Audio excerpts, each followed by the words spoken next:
I'm Dr. Hitesh Rajput, Assistant Professor, Department of Food Technology, IIT University, Gwalior.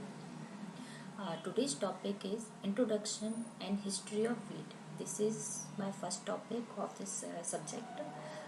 So now come to the outline. So you should know what is the outline and what I'm going to teach you in this topic and in this topic. No? So in outline, introduction of wheat. First of all, I'll teach you introduction of wheat and what is objective in this topic, and history. What is the history about the wheat and इसमें कौन सा assignment आपको देना है, exercise, learning outcome, research scope and references. So now come to the introduction.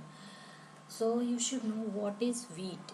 पता होना चाहिए कि वीट है क्या. Wheat is a staple crop for a significant proportion of the world's population.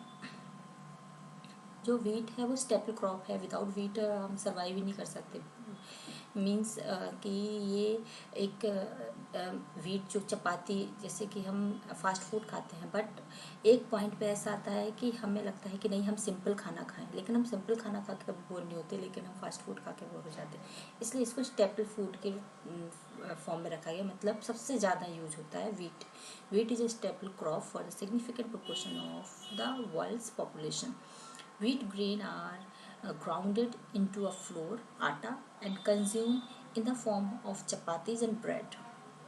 80 to 85% जो वीट होता है उससे आटा बन के और एज ए चपाती और ब्रेड के फॉर्म में कंज्यूम किया जाता है. Wheat is rich in carbohydrate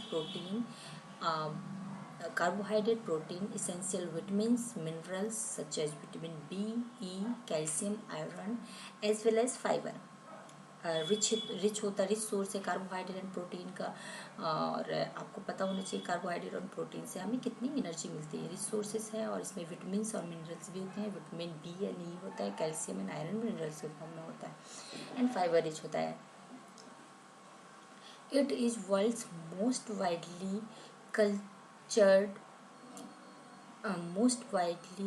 cultured crop occupying 22% cultivated area. जो वीट की जो हार्वेस्टिंग होती है, कल्टिवेशन होता है, वो टोटल एरिया का 22% एरिया में इसकी खेती है, जो वीट की खेती है वो की जाती है. It is the major crop of USA, Canada and Asia. It is C3 crop not well adapted to tropical and sub tropical condition. ये tropical and sub tropical condition में मतलब आसानी से अडेप्ट नहीं होती है, मतलब कि प्रॉपर ग्रो नहीं की जाती है. बट USA, कनाडा और एशियन कंट्रीज़ में ये सबसे ज़्यादा ग्रो की जाती है. वीट सबसे ज़्यादा ग्रो की जाती है. As many as 25 species recognised in the world. 25 species recognise की गई हैं ऑल ओवर वर्ल्ड में. सब स्पीसीज बहुत सारी हैं, बट 25 स्पीसीज रिकॉग्नाइज की गई हैं. ओनली 3 स्पीसीज नेमली ट्रिटिकम एस्टिवम जो ब्रेड वीट होती है, ट्रिटिकम ड्यूरम जो मैक्रोनी वीट बोलते हैं, और ट्रिटिकम डिडोकम होती है जो कि कॉमर्शियली ग्रो की जाती है इंडिया में. इंडिया में 3 जो वैरायटी हैं वीट की, उनकी ग्रोइंग कराई जाती है, वो हार्वेस्टिंग किया जाता है उनका. ट्रिटिकम एस्टिवम सबसे ज़्यादा, जिसको हम सॉफ्ट वीट बोलते हैं, और ट्रिटिकम ड्यूरम जिसको हम हार्ड वीट बोलते हैं, और ट्रिटिकम डिकोकम एमर वीट बोलते हैं इसको. इसका ऑब्जेक्टिव है the generation and characterisation of new breed what synthesis to mobilize unused progenitor diversity into the primary xenopode. ये इसका ऑब्जेक्टिव है कि जो इसके करेक्टरिस्टिक्स हैं, न्यू ब्रीड है वीट की, सिंथेसाइज कैसे होते हैं, कैसे ये न्यू वैरायटी न्यू जीनोटाइप में हम इसके ट्रायल कैसे लगाते हैं, ये इसके मेन ऑब्जेक्टिव है. मतलब हम इसमें प्रॉपरली इसके बारे में देख रहे हैं कि वीट की वैरायटी क्या है, वीट है क्या, और इसकी हिस्ट्री क्या है. इसके बाद है now come to the history topic. What is the history of wheat. So cultivation of wheat begins to spread beyond the Fertile Crescent after about 8000 BC. Spread the cultivated wheat started in Fertile Crescent about 850 BC, reaching Greece, um, Cyprus, and India about 650 BC, Egypt shortly after 6000 BC. मतलब कि जो wheat है ये कहाँ कहाँ कैसे कैसे पहुँचा है, किस टाइम पर पहुँचा है, ये इसमें बताया गया है कि ग्रीक में कब गया, इंडिया में कब गया, इजिप्ट में कब गया. ठीक है.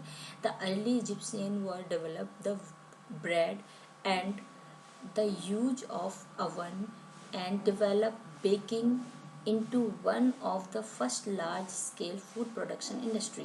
इजिप्शियन ने सबसे पहले वीट से, जो वीट है उससे ब्रेड बनाना स्टार्ट किया और अवन का यूज करना स्टार्ट किया कि हम बेकिंग कैसे कर सकते हैं. और सबसे पहले ही ग्रीक में large scale food production industry भी बनाई गई है. सबसे पहले ग्रीक में सबसे पहले इंडस्ट्री ग्रीक में ही बनाई गई थी. सो इसमें सबसे पहले देखा गया था कि हम अवन का यूज़ भी कर सकते हैं वीट के जो ब्रेड बनाने में, ब्रेड को कुक करने के लिए हम अवन का यूज किया जा सकता है. और ब्रेड को हम लार्ज स्केल पर कैसे यूज कर सकते हैं, सबसे ज़्यादा वीट का हम कहाँ कहाँ यूज कर सकते हैं. इंडस्ट्री सबसे पहले ग्रीक में बनाई गई थी. Origin wheat has evolve from wild grass. The centre of origin is south Asia. South Asia में ये ओरिजिन है. Large genetic varieties is observe in Iran, Israel and bordering countries. जो ईरान और इसराइल की बॉर्डर्स जो countries हैं वहाँ सबसे पहले ये ऑब्जर्व किया गया था कि ये ग्रास क्या है, वाइल्ड ग्रास है क्या. फिर ग्रास को, वाइल्ड ग्रास से ही वीट का इन्वेंशन हुआ कि हम इसको एज अ फूड ले सकते हैं वीट को. ये सबसे पहले साउथर्न जो एशिया है वहाँ से इसका ओरिजिन हुआ था. So now come to the history in India. History of wheat production in India.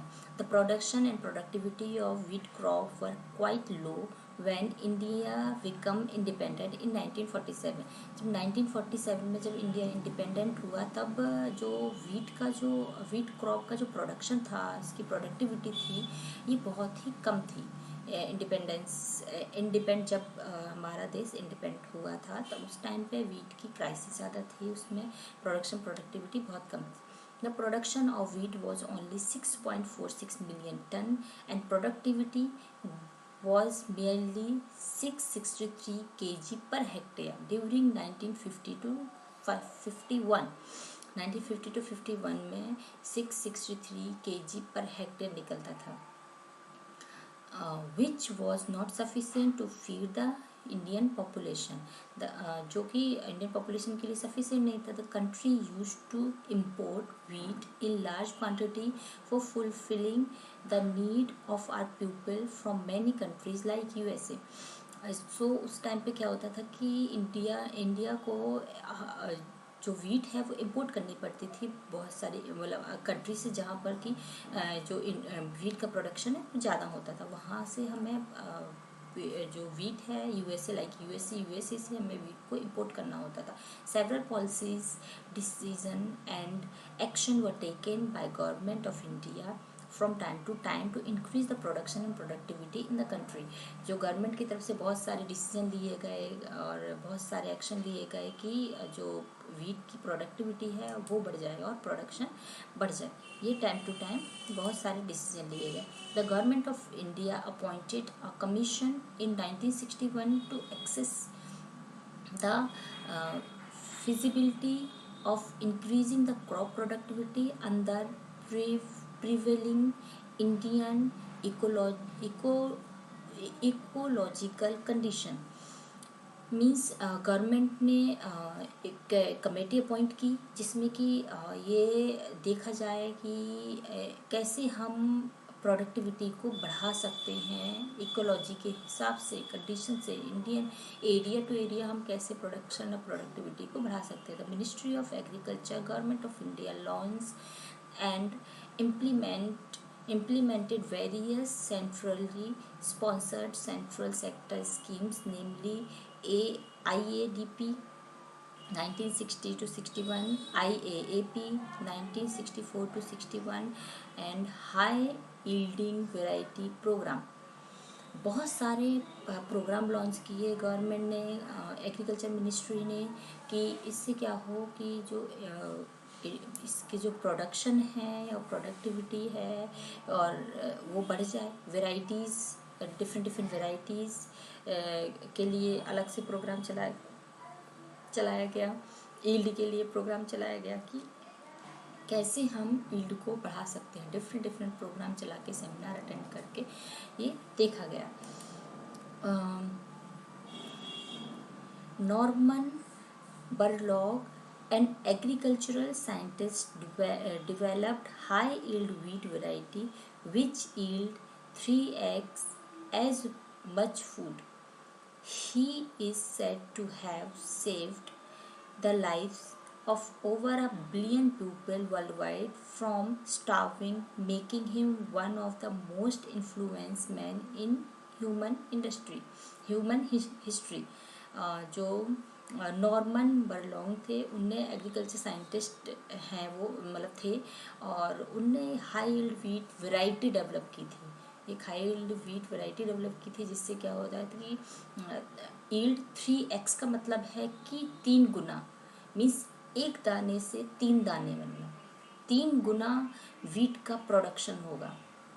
उन्होंने इतनी high yield wheat variety develop की थी जिससे कि बहुत सारी जो कम स्विंग, कम कल्टीवेशन, जो कम वीट लगाने से और ज़्यादा वीट का प्रोडक्शन होना, वो ने इन्वेंट किया था। और उससे क्या है, बहुत सारे जो स्टार्विंग कंडीशन थी, हंगर कंडीशन थी, वो सॉल्व हो गई इससे।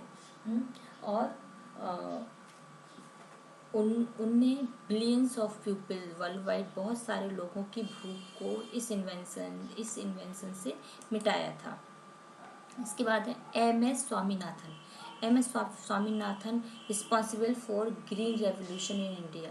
ये तो आप लोगों को पता होगा ग्रीन रेवोल्यूशन क्या होता है। Highest production of wheat.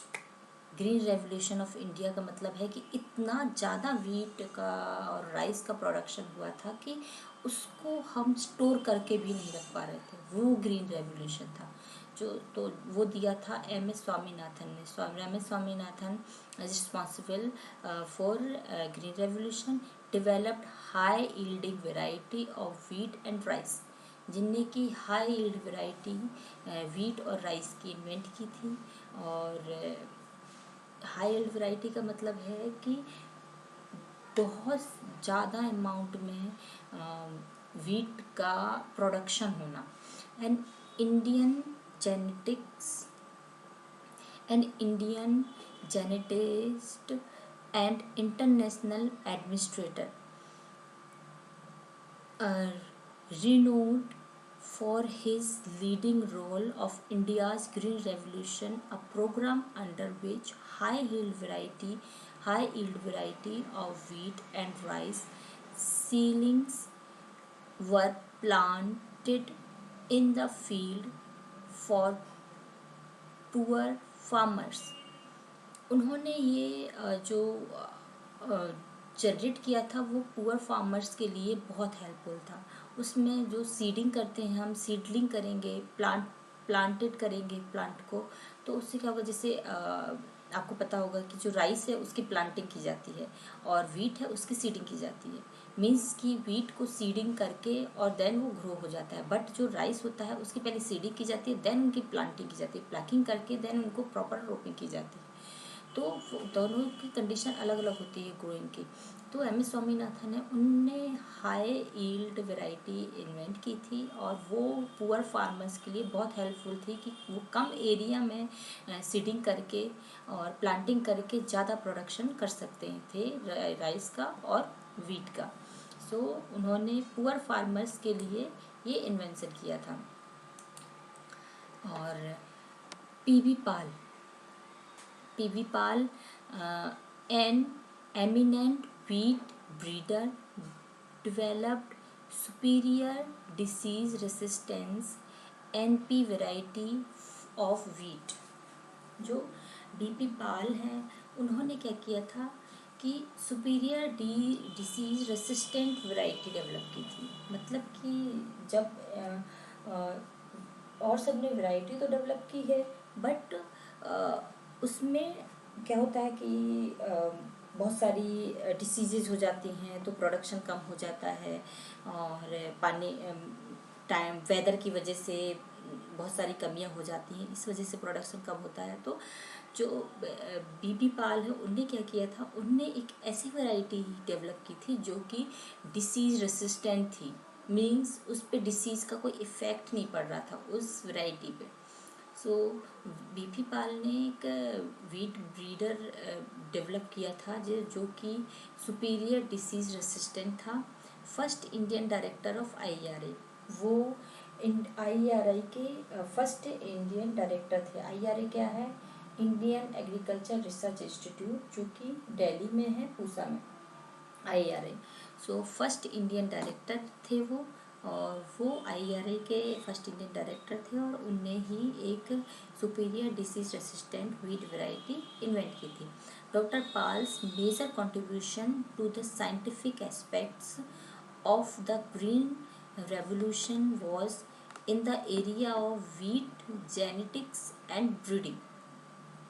सो जो डॉक्टर पाल हैं उनका मेजर कंट्रीब्यूशन जो था वो ग्रीन रेवोल्यूशन एरिया में था और वीट की जेनेटिक और ब्रीडिंग कि वीट की जेनेटिक कंडीशन और ब्रीडिंग में उनका ज़्यादा कंट्रीब्यूशन था। उनका प्रोडक्शन में कंट्रीब्यूशन नहीं था, उनका डिफरेंट वैरायटी जेनेटिक्स और डिफरेंट ब्रीड कौन कौन सी वीट की हो सकती हैं, उन सब में उनका मेजर कंट्रीब्यूशन था। He observed that rust disease was largely responsible for low yield of wheat। उन्होंने ये देखा कि जो रस्ट डिसीज़ है, rust disease was largely responsible for low yield of wheat. उन्होंने देखा कि एक डिसीज़ है रस्ट, जो काली काली वीट कभी हो जाती है, उसकी वजह से क्या होता है, जो वीट है उसकी यील्ड में इफ़ेक्ट आ जाता है। मतलब कि उसकी वजह से जो वीट का प्रोडक्शन है वो कम हो जाता है, वीट के प्रोडक्शन में वेरिएशन आ जाता है। So and therefore developed a systematic breeding method to develop variety with resistance to rust disease. उन्होंने सबसे पहले ये ऑब्जर्व किया कि वीट में एक डिसीज़ डेवलप हो रही है, रस्ट डिसीज़ है, जो कि लो प्रोडक्शन के लिए रिस्पॉन्सिबल है, जिसकी वजह से वीट में प्रॉपर प्रोडक्शन नहीं हो पा रहा है जितना उसमें हम लगा रहे हैं। जिस हिसाब से प्रोडक्शन स्टैंडर्ड प्रोडक्शन है, जिस हिसाब से प्रोडक्शन होना चाहिए, वो नहीं हो पा रहा है। तो उन्होंने फिर एक नई ब्रीड डेवलप की और वैरायटी डेवलप की जो कि रस्ट डिसीज़ से के रेसिस्टेंस है। रेसिस्टेंस मीन्स उसमें डिसीज़ का कोई इफ़ेक्ट नहीं पड़ रहा है, रस्ट डिसीज़ का इफ़ेक्ट नहीं पड़ रहा है। सो उन्होंने ये एक वैरायटी डेवलप की जो कि रेसिस्टेंस ऑफ रस्ट डिसीज़ के रेसिस्टेंस थी। उससे जो वीट का जो प्रोडक्शन है वो प्रॉपर प्रोडक्शन होने लगा। सो जो बीपी पाल हैं उन्होंने एक वीट वैरायटी डेवलप की जो डिसीज़ रेसिस्टेंस थी। वो फर्स्ट IRA के डायरेक्टर हैं। सो ये आपकी हिस्ट्री है। और आपके एक्सरसाइज इसमें आपके एक्सरसाइज में आपको ये बताना है कि वर्ल्ड वाइड सबसे हिस्ट्री क्या है वीट की, वर्ल्ड वाइड क्या हिस्ट्री है। इंडियन हिस्ट्री मैंने आपको बता दी है कि ये 3 साइंटिस्ट हैं जिनने की क्या क्या इंडियन वीट में सबसे पहले ये है कि आपका इंडिपेंडेंस के टाइम पे प्रोडक्शन बहुत कम हो रहा था, तो क्राइसिस ज़्यादा थी, इतना कम प्रोडक्शन होता था, 663 kg पर हेक्टेयर प्रोडक्शन होता था। सो गवर्नमेंट को इम्पोर्ट करना पड़ता था वीट, तो गवर्नमेंट ने बहुत सारी पॉलिसी चलाई और उस टाइम पे हमारे साइंटिस्ट हुए नॉर्मन बोरलॉग, जिनने की सबसे पहले हाई यील्ड वीट वैरायटी का इन्वेंशन किया। उसके बाद एम स्वामीनाथन हैं जो कि ग्रीन रेवोल्यूशन के लिए रिस्पॉन्सिबल हैं। उन्होंने राइस और वीट की हाई यील्ड वैरायटी इन्वेंट की जो कि ग्रीन रेवोल्यूशन के लिए रिस्पॉन्सिबल थी। ग्रीन रेवोल्यूशन मतलब इतना ज़्यादा प्रोडक्शन हुआ कि उसको हम गवर्नमेंट हैंडल मतलब कि उसको स्टोर भी नहीं कर पा रहे थे, इतना ज़्यादा प्रोडक्शन हुआ, इसलिए उसको हम ग्रीन रेवोल्यूशन कहते हैं। उसके बाद है बीपी पाल जिनने की एक वीट वैरायटी इन्वेंट की जो डिसीज़ रेसिस्टेंट है, रस्ट डिसीज़ रेसिस्टेंट है, जिससे कि जो वीट की वैरायटी है वो विदाउट रस्ट अगर होता है तो उससे कोई इफ़ेक्ट नहीं पड़ता है उसको, और प्रोडक्शन में कोई इफ़ेक्ट नहीं आता है, प्रॉपर स्टैंडर्ड जो प्रोडक्शन वो होने लगता है। सो ये आपकी हिस्ट्री है एंड इंट्रोडक्शन में वैरायटी वीट में स्टेपल फूड है, इसका 80 टोटल प्रोडक्शन का 80 to 85% हमारा चपाती और ब्रेड मेकिंग में यूज होता है। इसमें कार्बोहाइड्रेट, प्रोटीन और विटामिन मिनरल्स होते हैं, विटामिन बी एंड ई होता है, और मिनरल्स आयरन एंड कैल्शियम होते हैं। और इसका टोटल कल्टीवेशन एरिया का 22% वीट प्रोडक्शन में वीट कल्टीवेशन में यूज होता है। और इसके बाद आपके एक्सरसाइज में आपको ये देखना है कि वर्ल्ड वाइड इसकी हिस्ट्री क्या है, इसका इन्वेंशन कहाँ से हुआ है और कैसे कैसे स्टेप बाय। मैंने आपको शॉर्ट फॉर्म में बताया वर्ल्ड वाइड, और इंडिया का डिटेल फॉर्म में बताया, बट आपको एक्सरसाइज में वर्ल्ड वाइड इसकी हिस्ट्री देखनी है और ये मुझे सबमिट करनी है। तो हिस्ट्री में देखिएगा आपकी क्या क्या इसकी हिस्ट्री है वर्ल्ड वाइड, और आप अगर इसको पॉइंट वाइज भी लिखेंगे तो हो जाएगा, स्टेप बाय स्टेप ईयरली हमें ये चाहिए है कि सबसे पहले कहाँ हुआ था और कैसे कैसे कैसे ये किस पोजीशन पर पहुँचा, ठीक है ना। और लर्निंग आउटकम में क्या है कि सेल्फ लर्नर होना चाहिए, अंडरस्टैंडिंग सब्जेक्ट रिलेटेड कॉन्सेप्ट आपके क्लियर होना चाहिए सब्जेक्ट से कि इसमें क्या है, क्या कॉन्सेप्ट है इसका, और स्कोप कि हम इसमें स्कोप हमारा क्या है, इसमें स्कोप ये है कि हम न्यू वैरायटी वीट इन्वेंट कर सकते हैं और भी नई वैरायटी की वीट इन्वेंट कर सकते हैं। जैसे कि अभी आपने सुना होगा ब्लैक वीट अगर आपने किसी ने सुना हो तो अभी लेटेस्ट में ये आया है इसका कि वीट की वैरायटी तो बहुत ज़्यादा, लेकिन ब्लैक वीट का प्रोडक्शन बहुत ज़्यादा हो रहा है आजकल मार्केट में, और इसकी डिमांड भी बहुत है। क्योंकि ये हाई पिगमेंटेड, इसमें एंथोसाइनिन कंटेंट बहुत ज़्यादा है, और जो कि एज अ एंटीऑक्सीडेंट वर्क करता है, इसलिए ये बहुत ज़्यादा मार्केट में इसकी डिमांड बहुत ज़्यादा है ब्लैक वीट की। अगर आपको नहीं पता है ब्लैक वीट के बारे में तो आप उसके बारे में थोड़ा सर्च कीजिए, देखिए ब्लैक वीट है क्या, ये अभी इसी ट्रेंड में बहुत ज़्यादा चल रहा है। और ये आर्टिकल भी गूगल पे डाला हुआ है ब्लैक वीट का, उसके बारे में भी आप देख सकते हैं। और ये आपके रेफरेंसेस हैं, अगर आपको इसमें डिटेल देखना है तो इस रेफरेंसेस से आप डिटेल देख सकते हैं। थैंक यू बच्चों।